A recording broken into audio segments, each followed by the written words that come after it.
Ensuite, on va trouver le segment longitudinal. Donc, vous voyez cette espèce de courbe qui va suivre notre sphère, là.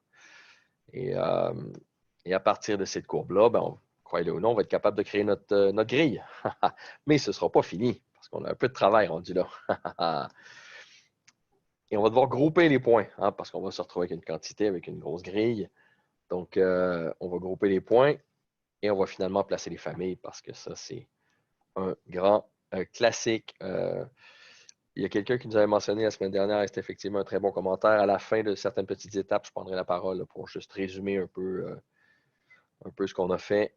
Et donc, sur ce, je cède et l'écran et la parole à mon petit Colin. Ah bon, merci.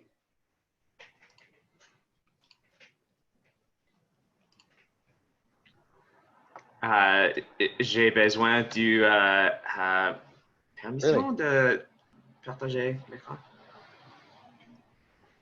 Voilà. Pardon, Ah ma bon, faute. merci.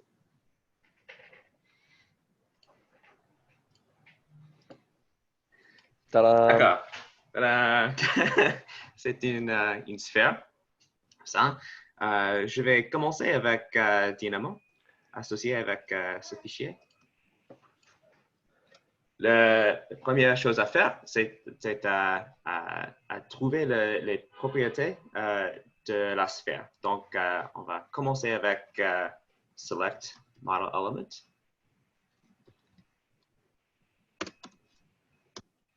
Comme ça, c'est plus facile de voir les deux fenêtres en même temps. Comme ça. Puis, c'est presque tout Dynamo jusqu'à la fin. Ici, c'est un élément à Revit. La première chose à faire, c'est de récupérer la géométrie. Donc, element geometry. Comme ça. C'est une... ça ressemble qu'il y a un problème, mais pas exactement un problème du tout. On a des parties particulières, des surfaces et aussi des courbes, comme des arcs et tout ça. Mais pour nous, nous sommes intéressés simplement avec les surfaces. Donc, on peut... Oui, Daniel? Avant. Pardon? On peut Non? demander la type. Comme ça, et demander est-ce que c'est une surface ou pas? Est-ce que c'est égal? Comme ça. Oh, pardon. Est-ce que c'est contains? Si le type ici, c'est une pièce de texte, string. Donc, on peut demander si les données ici contiennent le mot surface. Donc, c'est comme ça.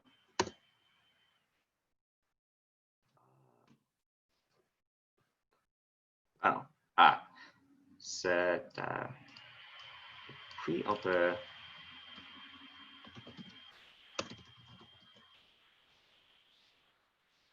c'est fait une traduction entre le type et une valeur vraie ou faux. Donc, on peut utiliser mon node préféré, c'est filter.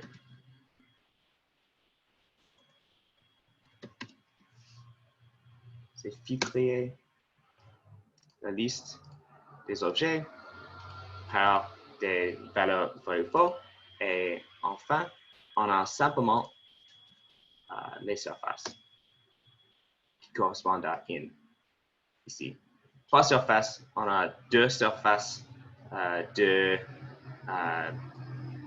des hémisphères, ouais. Et le troisième, c'est en haut. Ouais. Donc, mais à partir de maintenant, on a besoin de trouver le centre de la sphère, le rayon, et puis, comme Daniel a dit, la longueur du curve ici pour diviser la surface également. Donc, pour trouver les propriétés de la sphère, on peut utiliser un concept comme des étriers pour utiliser le bounding box. On a 3 surfaces ici, mais on veut utiliser les 3 surfaces comme un objet simplement. Donc, on peut utiliser le node pour créer une solide.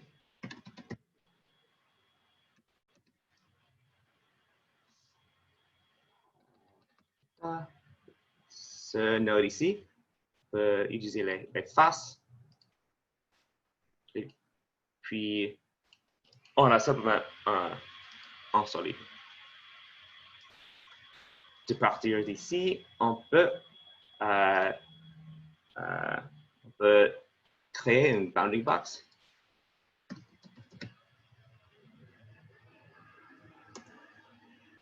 La session dernière,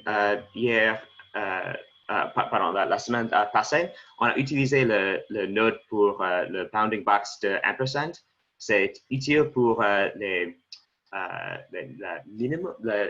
plus grand bounding box, mais ici, on a une sphère. Donc, c'est exactement si utile d'utiliser les coordonnées x, y exactement contre l'autre ampersand qui peut faire exactement la même chose dans ce cas-là. Donc, on peut créer une bounding box comme ça.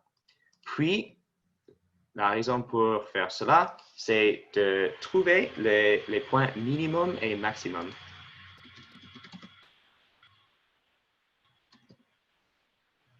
Comme ça, c'est le y minimum et x minimum et z minimum. Et puis, le point maximum.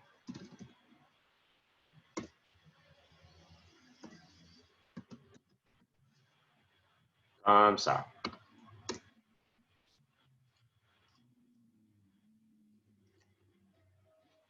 D'accord. Pour trouver les coordonnées, on peut utiliser le node comme ça pour trouver la valeur x, par exemple. Point x. Comme ça. Ça prend une point et donner la valeur de x. Mais on peut, pour être plus facile, on peut utiliser le même nom, comme ici, point x, dans une code block. On peut faire exactement comme ça. Créer un nouvel nom comme pt pour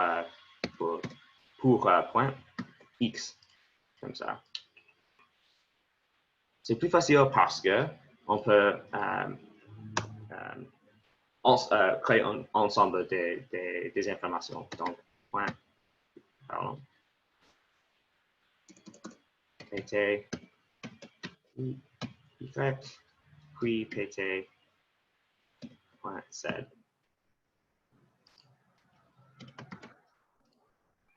Bon. On peut copier cela. La raison, c'est pour trouver le rayon et créer le point au centre de la sphère. Donc, on peut commencer avec le rayon. Le rayon, c'est la moitié de la largeur. Donc, on peut créer un très petit peu de maths. C'est la moitié de la largeur. Donc, c'est max x moins min x. Donc, on peut trouver le max x, ça vient d'ici. Et le min x, c'est ici. Donc, le rayon, c'est 5,5. 5,5. Donc, on peut créer aussi un très petit peu de texte pour marquer cela. On peut dire le rayon comme ça. C'est pour les humains, pas pour l'ordinateur.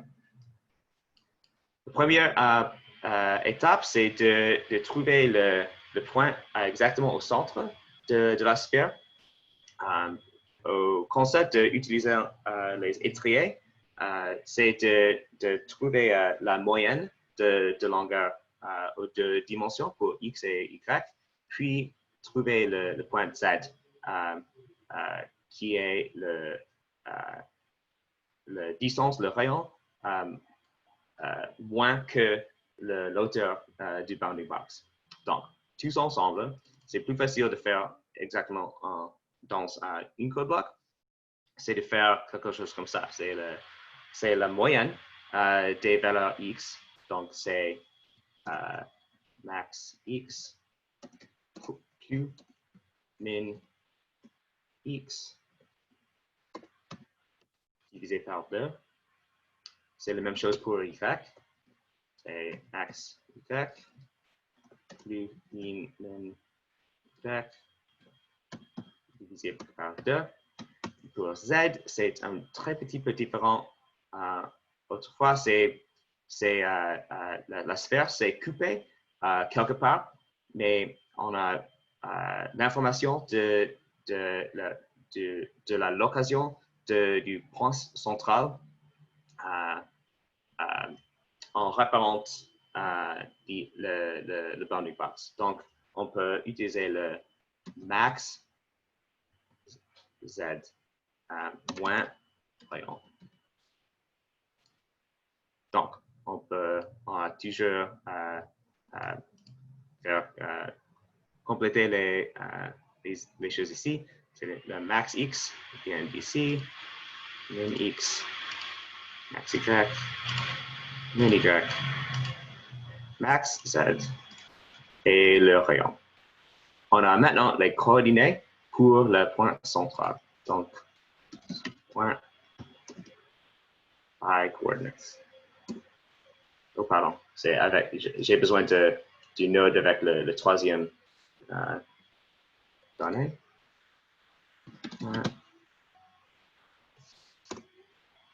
I coordinates. X, Y, Z. Si on a raison, on peut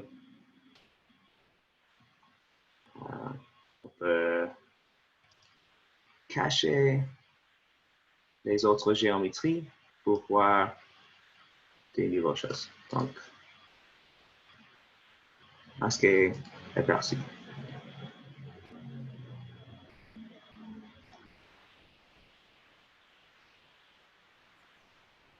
Ouais, si D'accord. si je peux prendre une minute pour S'il vous résumer. plaît. S'il te plaît. Bon, oh, ben, bien sûr que je peux. En première étape, on avait dit que c'était effectivement de récupérer la géométrie de la sphère. La raison pourquoi on a filtré déjà dès le départ, c'est que si vous n'aviez pas remarqué, on a activé les fameux les nodes sur la surface, ce qui fait quand on a récupéré l'objet et ensuite la géométrie, on s'est retrouvé avec des courbes, donc qui sont les lignes, on s'est retrouvé avec la surface, avec les points, donc on s'assure de garder que les surfaces. On sait tous comment Revit est absolument magique pour faire des sphères. En fait, il nous fait deux demi-sphères, ce qui est assez chiant, donc c'est pour ça qu'on en a fait un solide. L'intérêt de récupérer le bounding box, c'est que comme Colin expliquait, le bounding box, c'est les dimensions maximum que prenne la géométrie. Et donc, ça nous permettait de retrouver donc, les points minimums en X et en Y, question de retrouver le centre. Et là où c'est un petit peu différent, c'est qu'effectivement, on a trouvé le centre à partir du rayon. Pourquoi? Ben, tout simplement parce que le point le plus haut, il correspond effectivement à notre cercle. Et ce n'est pas le cas du point le plus bas, parce que vous remarquerez que notre sphère, elle est un peu tronquée. En fait, on a placé le centre de la sphère, il est un peu plus haut que le niveau sur lequel on travaille, ce qui fait qu'elle est courbe. Donc, c'est pour ça qu'on l'a fait de cette façon-là. On l'a récupéré de façon géométrique, à défaut d'avoir, par exemple, récupéré le paramètre, hein, parce qu'on en avait fait un paramètre juste pour le plaisir. Ce qui fait qu'en partant du haut et en sachant le rayon, ben, on est capable de venir récupérer le Z, et donc on se retrouve avec le point central de cette sphère. On continue? Merci. Merci. On a des questions autrement? Non, ça va. Je monitore, je garde un coup d'œil. Pour l'instant, ça va. Bon. pour la prochaine, en repérant le dessin ici, on a besoin de trouver la longueur longitudinale d'une courbe de la pôle nord au bas, comme ça. Donc, on a plusieurs façons pour chercher quelque chose comme cela, mais nous avons essayé de trouver la façon plus simple de trouver la distance. Donc, on peut créer une arc qui commence au pôle nord et finit au pôle sud. Et on peut trouver le point où le courbe traversait le plan du cours X, Y. Question?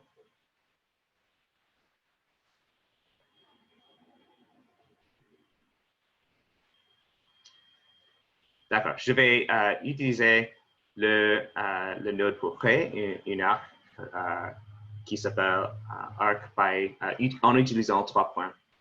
Donc, arc by 3 points. La raison, c'est qu'on peut être absolument sûr que le premier point, c'est le pôle nord, par exemple, et le troisième point, c'est peut-être pas de la sphère après avoir coupé. Donc, on peut trouver les 3 points avec le centre et le rayon. Utiliser géométrie, point, translate.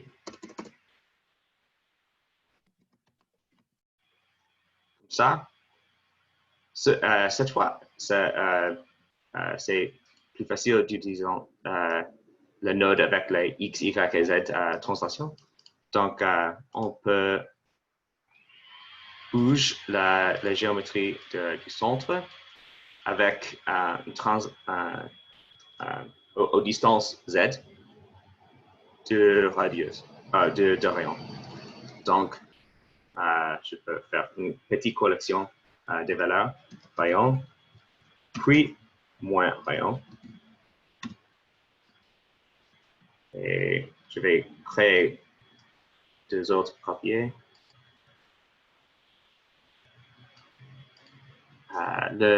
C'est toujours en bougeant le point central avec le rayon. Première à Z positif, puis c'est là, exactement. Puis le X positif, le deuxième, puis le Z négatif. Là. Donc, c'est une arc de sphère totale avant que c'était coupé. À partir d'ici, on va trouver le point où se touche le plan du court XY. C'est quelque chose, c'est exactement là. Donc, on peut, utilisant le plan du court X, Y,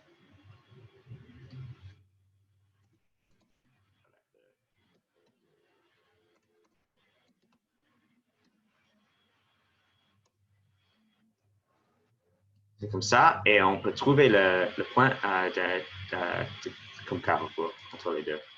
Donc,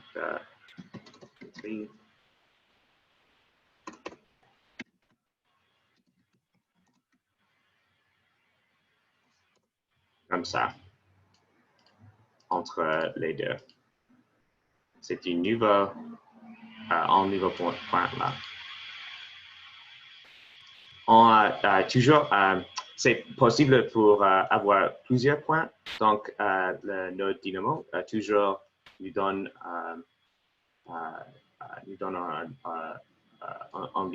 une liste, mais nous n'avons besoin que le premier. Donc, on peut utiliser le node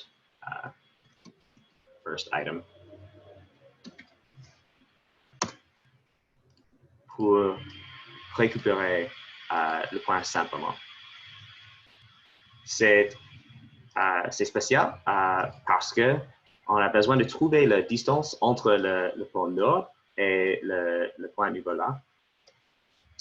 Donc, on peut utiliser deux nodes. On a, utilisant des sessions passées dernières, d'utiliser le node comme point at parameter. Ça veut dire que tous les courbes ont des valeurs qui, entre 0 et 1 qui correspondent exactement à un point. Spécifiquement, on peut trouver le point ou le paramètre de un de l'autre. Donc, on peut trouver d'abord le parameter at point.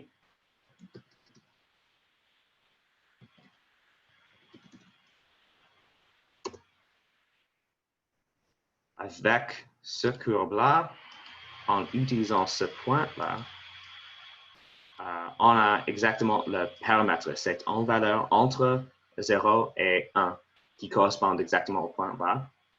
C'est utile parce qu'on peut trouver la longueur à ce paramètre-là avec le node segment length.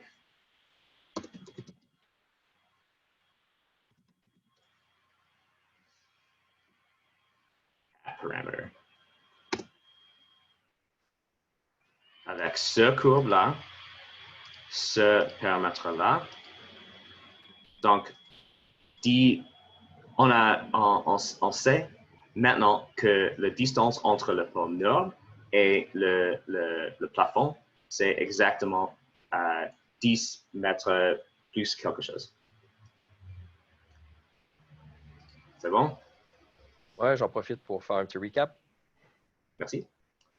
Ça te permet de grouper pendant ce temps-là. Ouais, donc l'intérêt, c'est. En fait, là, on aurait fait ce que beaucoup de gens auraient fait en croisant des plans, en fait. Là, on s'est plutôt dit, bon, on va le faire de façon mathématique. Donc, comme on connaît le centre et qu'on connaît déjà le rayon, on est capable de recréer la sphère. Et donc, on a recréé un arc qui fait le nord et le sud de la sphère. Et on l'a recoupé avec notre plan qui était la base de notre. Et là, ce qu'on a fait, contrairement à la semaine dernière où on avait point at parameter, donc comme Colin disait, sur une courbe, on démarre à 0, on s'arrête à 1. Ça me donne une distance. Mais là, on a fait l'inverse parce que comme on connaît la distance après avoir croisé ce point-là, on s'en est servi pour créer un point, donc parameter at point. Et on a recréé donc cette courbe. Et cette courbe-là, ben, vous comprendrez bien que c'est celle-là qui va nous servir à faire les divisions, évidemment, dans les deux axes, dans la prochaine étape. Merci, Daniel. D'accord. La prochaine étape, c'est pour créer la grille de points. Et pour faire cela, on peut utiliser exactement la même courbe ici pour trouver des points qui sont se passer également entre le pôle nord et le longueur ici. Donc, on a besoin de spécifier maintenant les nombres des divisions en des rangées et des colonnes des panneaux. Et donc, je vais créer deux sliders. Je peux changer les propriétés comme ici. C'est minimum, c'est 2, peut-être maximum, c'est 15. Et step, c'est 1 pour trouver simplement des nombres. On a besoin de ça et ça. Et on peut nommer, on crée un groupe pour le marquer. C'est nombre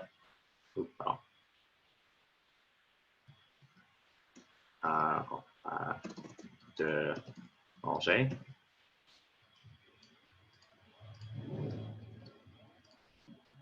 nombre de colonnes. Comme ça. Et je vais spécifier des nombres différents et assez petits.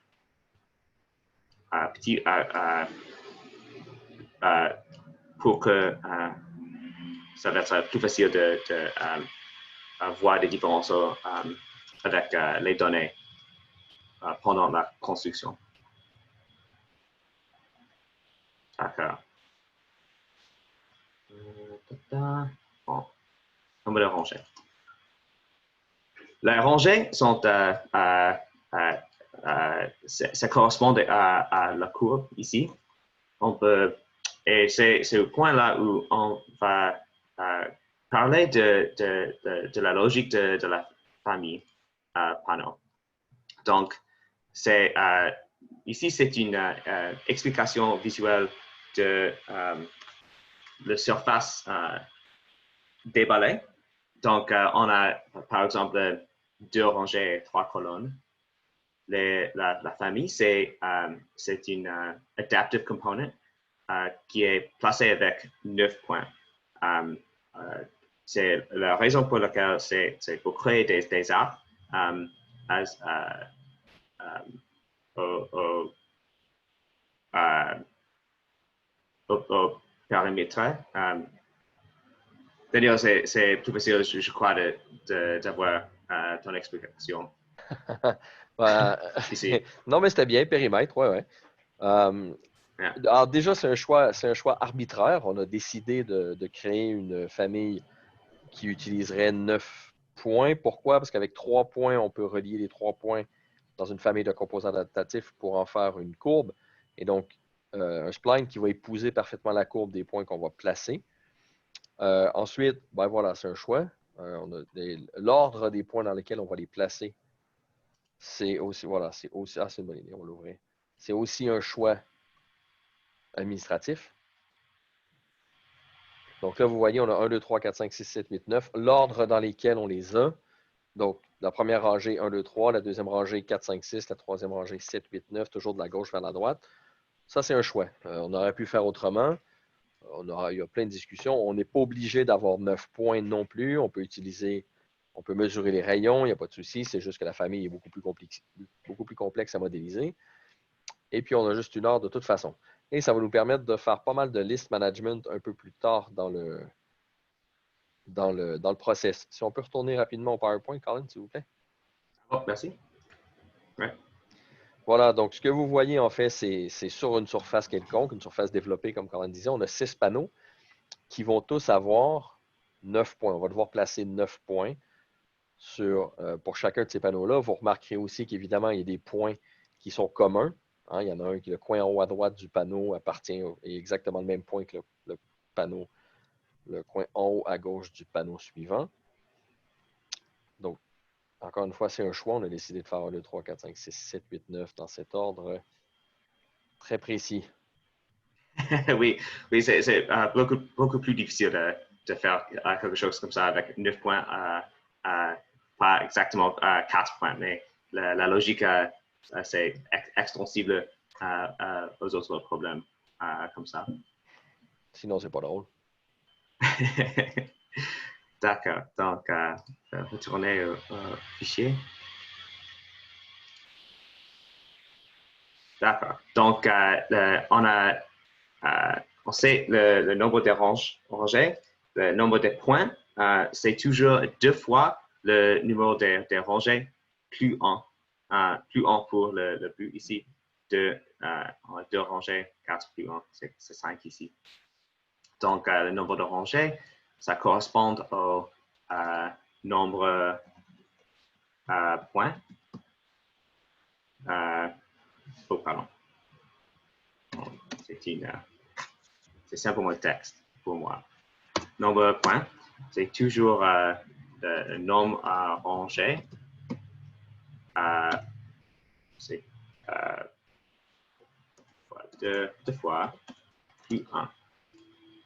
Donc, on peut trouver, on a besoin de trouver 9 points dans ce courbe-là. Ici, Donc, on peut créer créer une série entre 0 et la longueur qu'on a déjà trouvé ici. Et on peut utiliser le série. C'est comme ça, c'est très puissant, mais on n'a pas exactement une node pour cela. Et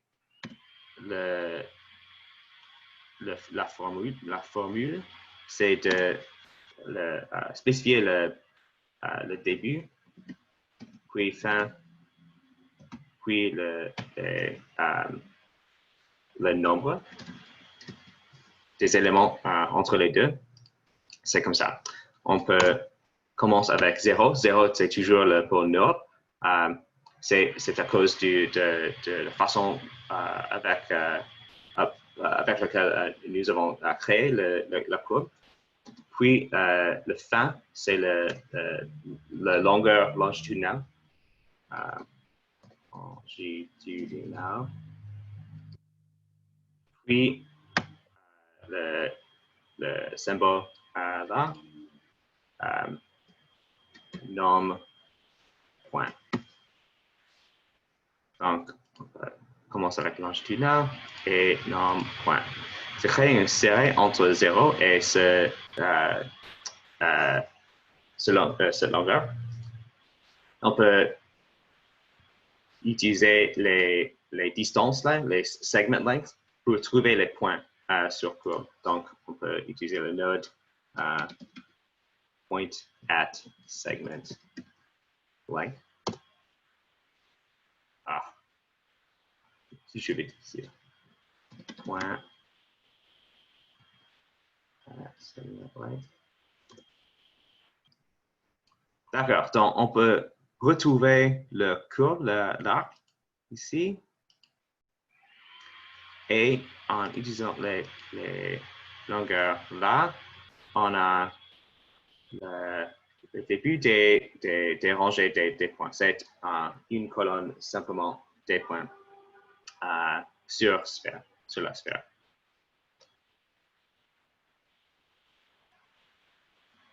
D'accord. À partir d'ici, on peut créer des copies des points là et en faire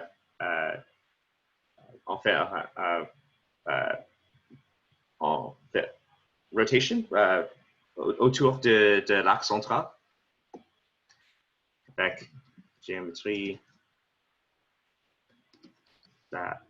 rotate.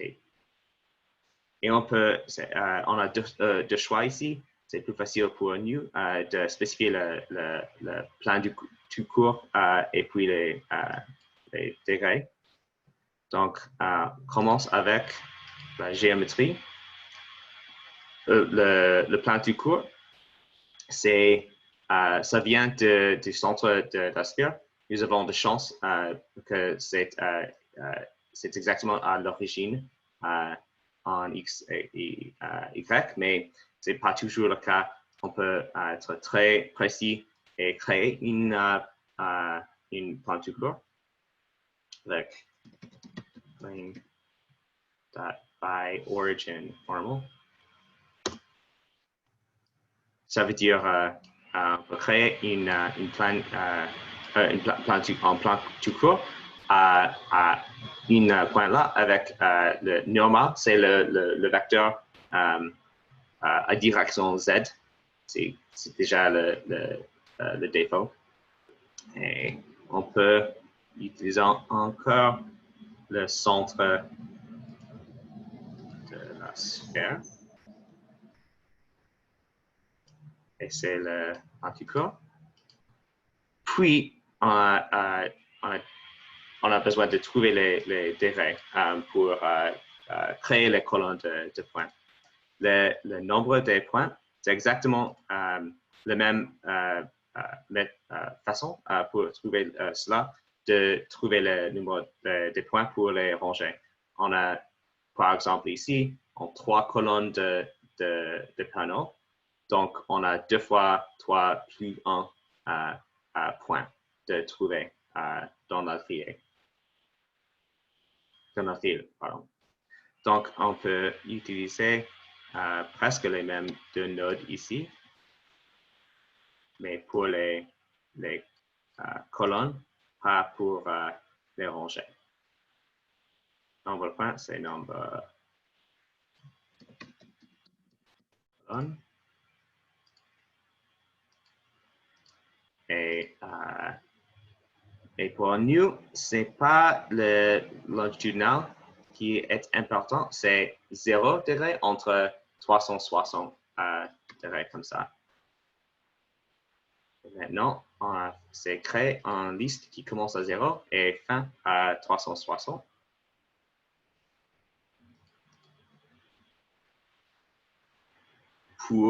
Utilisons pour les degrés pour faire des transactions. On a, c'est marche pas exactement correct la première fois. On voit c'est comme une ligne diagonale, c'est un hélix. Le problème, c'est que ce node toujours avec faire une correspondance entre les données en parfois. Mais pour créer une grille, on a besoin de bouger chaque point ici à chaque nouveau position. Donc, on peut utiliser dans ce node-là la combinaison product vectoriel. Ça veut dire que ça prend chaque point ici et bouge par tous les autres degrés ici. Ben voilà pour la création de la grille. Jusqu'à date, on est dans la partie facile. En fait, l'idée pour... On ne peut pas entendre. Pardon. Ah. Ouais, donc l'idée pour la création de la grille, c'est de récupérer ce qu'on a fait précédemment. Donc, ce fameux segment qu'on avait calculé qui représentait une arête le long de cette fameuse sphère. Et en fonction du nombre de rangées, de déterminer la distance et donc d'être capable de placer mes points le long de cette arête encore une fois. Pareil, donc reprendre le nombre de colonnes et les distribuer sur 360 degrés. Pardon, évidemment, c'est une sphère. Et le fameux produit vectoriel, donc le bon vieux cross product, qui me prend chacune des valeurs dans les deux sens et qui me fait cette fameuse grille de points. Et là, on va commencer là, on va tomber dans les trucs moins rigolos. Alors là, écoutez bien. C'est enregistré, comme d'hab. Ce sera dispo. Mais là, écoutez bien parce qu'on va se marrer. En fait, on s'est effectivement donné du trouble pour récupérer. Alors, c'est beau, on a les points maintenant. Il faut les grouper, il faut les organiser pour, rappelez-vous, placer ce Adaptive Components 1, 2, 3, première rangée, 4, 5, 6, deuxième rangée, 6, 7, 7, 8, 9, troisième rangée. Donc là, on va bien s'amuser. Ah bon? Oui, c'est dur ça. Donc, on va retourner à explication visuelle. Là, on a déjà trouvé la file des points et la partie qui suit est très difficile. Donc, c'est trop difficile de faire avec des points simplement. C'est plus facile d'utiliser les données du pratique. Donc, je vais créer une nom pour des points dans cet exemple très petit qui correspond le premier nombre, c'est pour le rangé. Le deuxième nombre, c'est pour la colonne. Donc, 0, 1, 1, 1, 2, 1 et tout ça. Ça change le problème de faire de créer des groupes entre des points, des ensembles entre des points, avec des ensembles des numéros qui sont très plus faciles de voir pour nous. Et puis enfin, on va replacer les données avec les points vrais et pas les nombres. Donc, pour les nombres ici, ce sont comme les données pratiques. On doit trouver les ensembles de 3 qui se chevauchent chevauche, ouais. Qui se chevauche comme Parfait. ça. Donc, ben merci. je fais l'effort. Pour que chaque panneau qui correspond à 9 points qui se chevauche aussi. Donc, et enfin, on va prendre les 9 points et réorganiser par rangée dedans ce panneau. Donc, le premier problème, c'est que changer en fait, de créer des données de pratique, les numéros ici, puis faire toutes les choses comme créer les groupes qui se chevauchent. D'accord. Donc, on va commencer avec les données de pratique. Je vais créer les séries de numéros et on peut faire tout ça dans un code block avec quelque chose comme ça. C'est 1 à 7, oui, c'est clair. Oui, 1 à 7, oui. 1 à 7, bon, merci. Puis, 10, 17, 11, 17. Ah, non. 11, 17. Ah, merci, 11. C'est 21, 31. Exact. 21.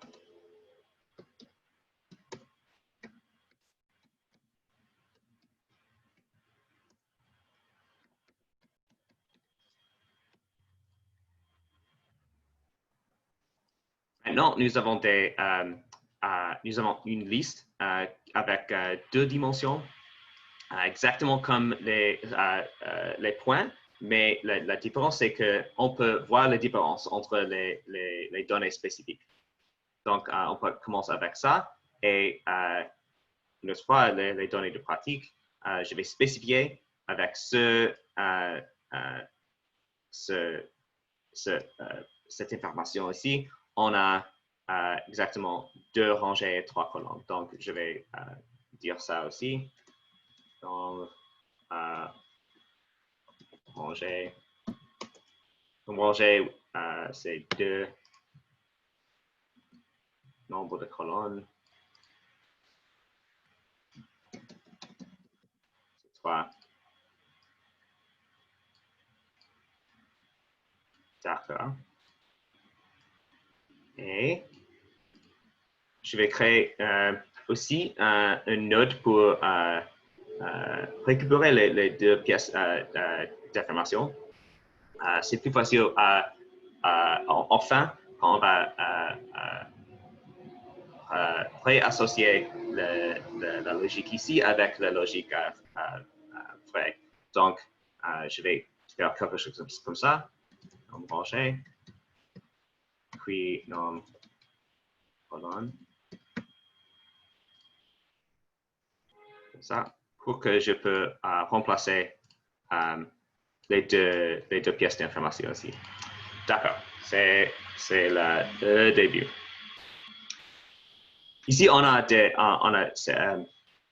le problème, on va commencer avec les rangées. Les rangées correspondent aux listes ici à niveau 2.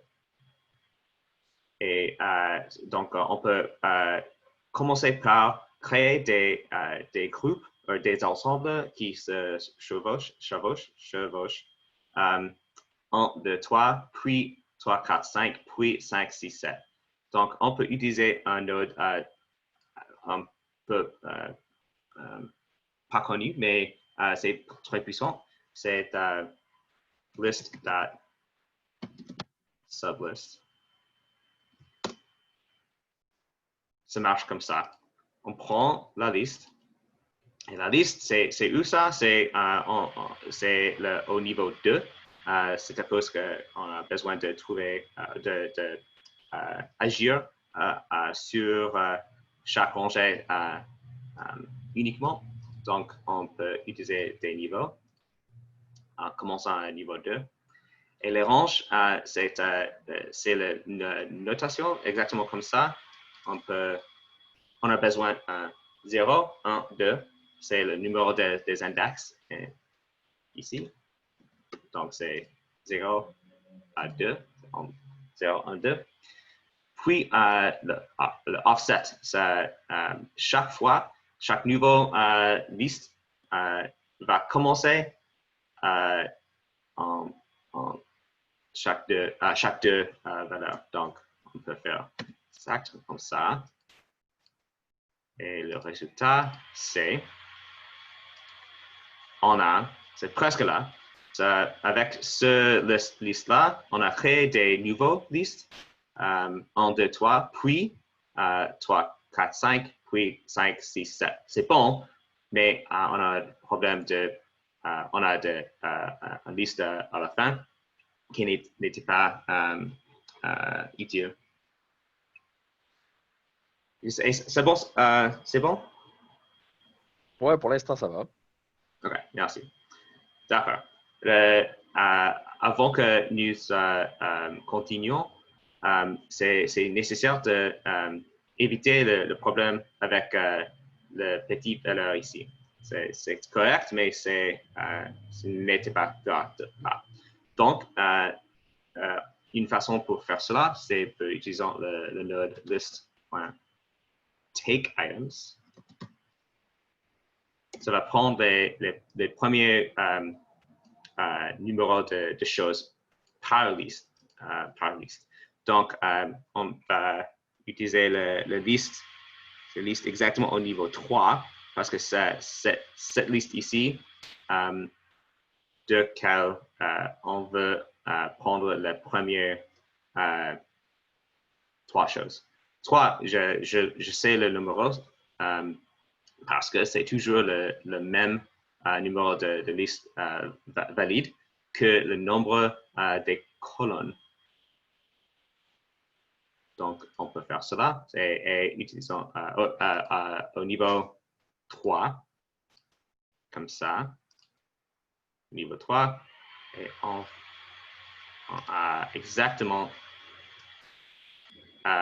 les informations correctes. Donc, on a les listes qui se chevauchent par rangée. Oui. D'accord. Maintenant, on va faire autre partie. Nous avons déjà trouvé des listes qui se chevauchent ici, par rangée. Maintenant, nous devrions faire la même chose avec des colonnes. Donc, on peut changer la liste entre cette forme-là qui était organisée par rangée dans une liste organisée par colonne. Le node pour faire cela, c'est toujours le node transpose.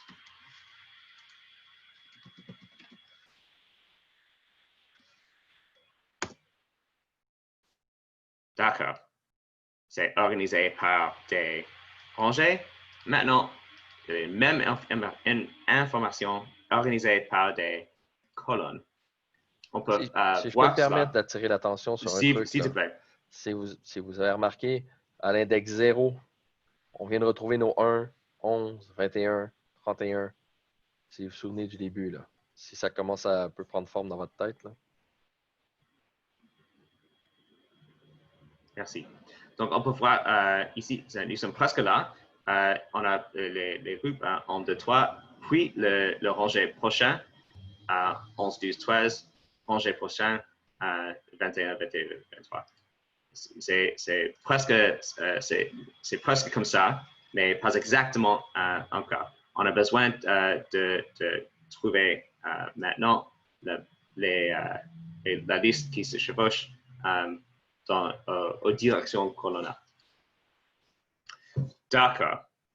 C'est presque la même opération, mais avec des très petites différences avec des niveaux de la liste. Donc, on peut utiliser encore sublists.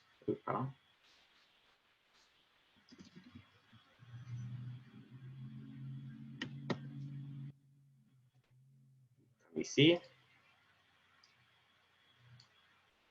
La liste là.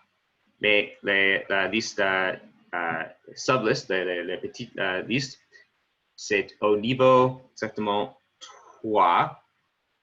Est-ce que c'est vrai? Oui, niveau 3. Parce que dans ce liste-là, qui contient des petites listes-là, on va créer des distinctions 0, 1, 2, puis 2, 3, et tout ça.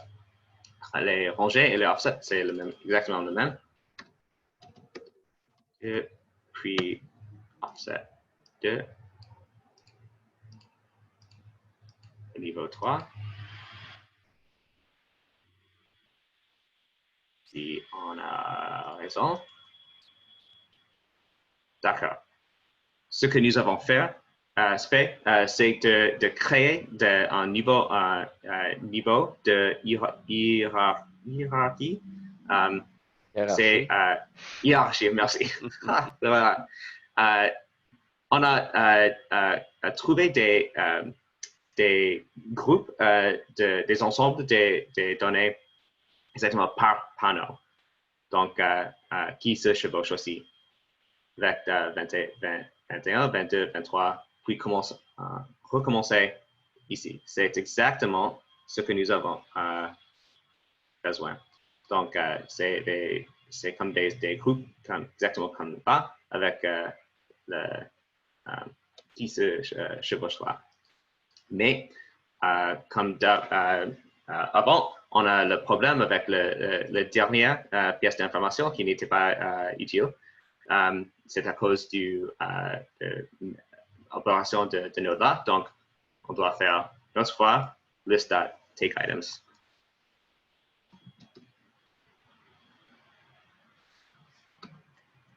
Mais cette fois, on va prendre simplement les nombres, parce que c'est organisé par des colonnes, on va prendre des nombres des listes valides qui correspondent au rangé. Donc, au rangé. Et le niveau de la liste, c'est numéro 4, c'est ici, parce que c'est cette liste-là qui contient les valeurs valides et non valides. Donc, on va utiliser le niveau 4. D'accord. Est-ce qu'on a besoin? Est-ce qu'on a raison? Oui. Donc, la différence, c'est que c'est la même information, sauf on n'a pas, non plus les valeurs ici qui ne correspondent pas au panneau. C'est presque là. La dernière étape, c'est de transformer les informations aux listes plates pour donner à Revit. C'est exactement 9 numéros en ordre. Donc, on peut utiliser list.flatten.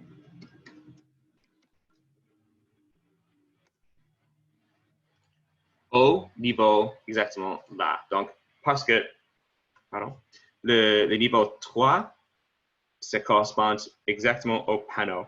Donc, on peut flatten à niveau 3. Puis, d'accord, on a des listes maintenant qui correspondent exactement au panneau. C'est, on peut faire on voit la correspondance entre les données ici et l'intention. Par exemple, 25, 26, 27, puis 47. C'est exactement comme ça. Mais nous ne sommes pas encore terminé parce que la structure de la liste ici, on a manqué les informations des colonnes, des panneaux qui existaient avant. La raison pour laquelle c'est que souvent les nodes, quand on fait faire des choses avec des des structures de la liste non carrées, ça se passe quelquefois on manque des informations. On peut récupérer des informations des colonnes, des panneaux exactement, en utilisant l'option de conserver la structure de la liste. La différence, c'est la même information, mais la structure maintenant, correspond aux colonnes des panneaux. On a un niveau de hiérarchie plus qu'avant. D'accord. On a information par 6 panneaux de points, des numéros comme ça, organisés par colonne. Bon, j'essaie de résumer ça. S'il te plaît. C'est gentil, C'est très dur, ça. Alors déjà, l'intérêt de le refaire avec les numéros, c'est de faire la correspondance avec ce que vous aviez dans le PowerPoint, donc les fameux l'endroit des points, parce que si on le fait déjà à partir des points, c'est encore plus abstrait que celle d'aujourd'hui. Donc déjà, l'intérêt, c'est au fur et à mesure de ce qu'on a suivi, on peut toujours se reporter au PowerPoint pour voir à quelle position se retrouve un point précis. Donc, la première étape qu'on a fait, ça a été de regrouper donc, les fameuses sublistes. Vous avez vu, en fait, le défi dans cette première étape-là, c'est de créer des petits paquets de 3, donc 0, 1, 2. Mais le problème, en fait, ou le défi, c'est que la deuxième séquence, elle commence avec le dernier chiffre de la première. De là, l'intérêt du sublist. Donc, un split ou un truc comme ça ne fait pas parce que comme je dois récupérer mon nombre, donc c'est ce qu'on voit, la première séquence 1, 2, 3, la deuxième 3, 4, 5, la troisième 5, 6, 7, et on se retrouve, parce qu'on a 8 nombres, on se retrouve avec un nombre excédent, donc le list.taken, on le vire. On transpose, donc on passe dans l'autre sens, et on refait le même exercice. Donc, je recompose mes parties de 3, mais j'ai toujours le même défi, c'est-à-dire que mes sublists se retrouvent à avoir un élément trop. De là, le take items, je vire le dernier élément. Et en fait, donc ce que Colin expliquait, c'est qu'on aplatit cette liste-là avec le flatten. On aplatit tout ça, question d'avoir une liste qui va me donner 9 points, qui sont bien ordonnés. Vous voyez bien les numéros. 5, 6, 7, 15, 16, 17, 25, 26, 27, si vous vous rappelez le tableau, qui vont correspondre à la façon dont cette fameuse famille de composants adaptatifs a été faite. Il y a, je vois Colin qui documente, effectivement, c'est très important. C'est aussi documenté là, dans ce qu'on, je ne sais pas si ceux qui ont téléchargé, vous avez vu. On essaie de documenter du mieux qu'on peut la définition qu'on vous donne. Et donc, maintenant que l'exercice est fait avec les nombres, on voit que ça fonctionne et ça correspond à ce qu'on a dans le PowerPoint, ben, on peut retranscrire ça avec les points et ramener ça directement dans Revit. Oh, merci Daniel. Donc, ce qui reste à faire, c'est de changer les valeurs ici avec les informations valides de l'aspect. Donc, on peut copier sur les nodes et changer les débuts. Fait comme ça. CTRL-C, CTRL-V. Je vais bouger les choses ici et remplacer les valeurs de colonne et rangée.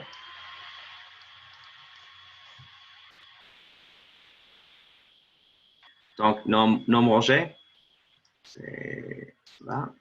Nom colonne, c'est là. Et la grille des points, pas la grille des numéros. Et on a des choses qui marchent. Exactement, avec c'est organisé.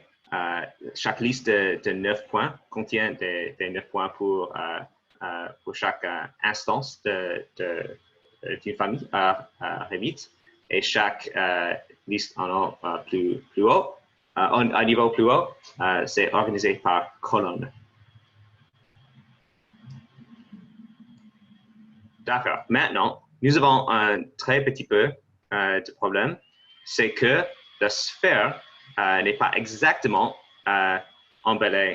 déballée exactement comme ça, parce qu'on a une pôle nord.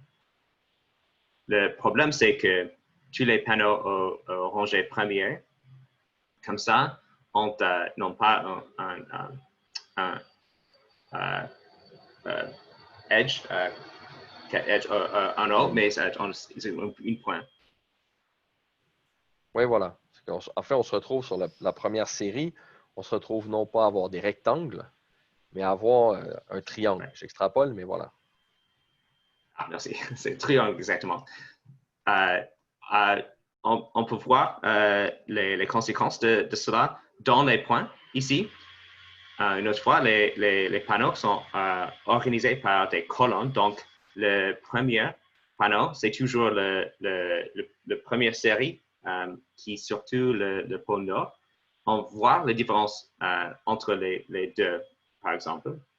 Les 3 premiers points correspondent aux premières séries de panneaux, donc aux premières séries qui touchent le pôle nord. Les premiers 3 ont exactement le même point. Mais ce n'est pas le cas avec tous les autres panneaux qui sont rectangulaires. Ce panneau, c'est triangulaire, rectangulaire, rectangulaire, tous sont rectangulaires jusqu'à on recommence avec le colonne prochaine. Colonne suivante. Donc, suivant, merci. Donc, on peut séparer les deux cas entre les panneaux triangulaires et les panneaux rectangulaires avec le node list.deconstruct.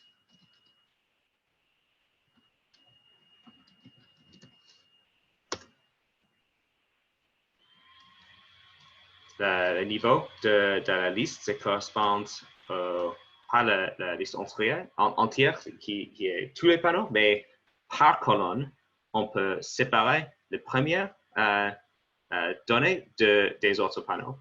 Donc, on peut opérer sur liste là au niveau 3. Maintenant, ça correspond à, voir avec le watchnode. Au panneau, le reste de la liste, c'est des panneaux rectangulaires. Les trois points au début, c'est toujours différent. D'accord. C'est la logique pour créer les groupes.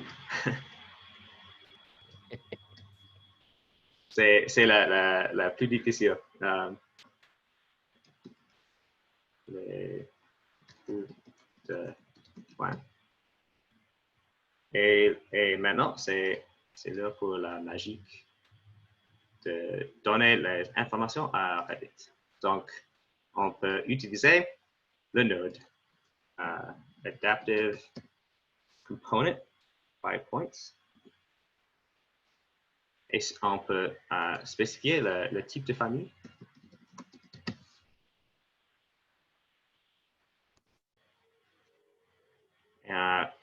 Daniel a créé un nouveau type de famille avec 9 points solides, ouais. Je vais commencer avec la surface. Oui, parce que c'est plus long, en fait. Des points. Et bon, la meilleure chose à faire, c'est de changer le mode d'opération entre automatique et manuel quand on leur envoyer beaucoup de points des choses à Revit. Donc, je vais spécifier le type de famille, puis je vais pousser exécuter. Et croiser les doigts. Voilà. Voilà. Donc, on peut faire toutes les choses en changeant les numéros des rangées. Plus compliqué, peut-être les re-exécuter.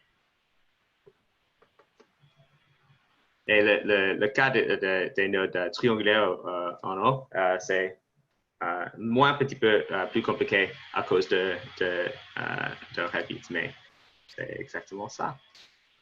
Oui, voilà, ça c'est exactement le même principe, en fait. C'est de récupérer les points, de replacer une famille faite en conséquence. C'est ça. Ben, écoute, on n'a pas perdu tout le monde. Ça, c'est plutôt une bonne nouvelle.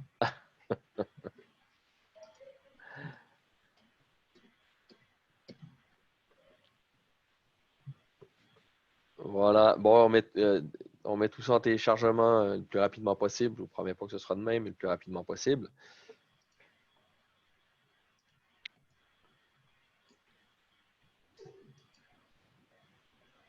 C'est joli jaune en plus. On a choisi une jolie couleur.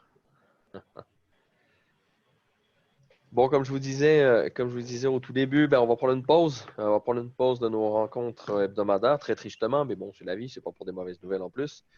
On vous tient au courant. Dès qu'on pourra, on va essayer de.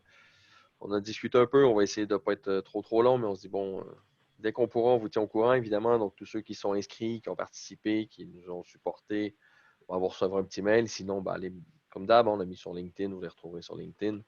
On est toujours preneur d'idées. Hein, on peut se faire une banque d'idées, ça nous fera plaisir de les exploiter au fur et à mesure. Donc, ben, écoute, pour une fois, je ne vous dis pas la semaine prochaine. Je vous dis dans un avenir plutôt rapproché. Mon petit Colin, ben, nous, on se reparle bientôt. Donc, un gros merci à tout le monde. Et puis ben, à bientôt, tout le monde. Merci à tout le monde. Soyez prudents, c'est pas fini le déconfinement. Allez, soyez prudents, tout le monde. Ciao.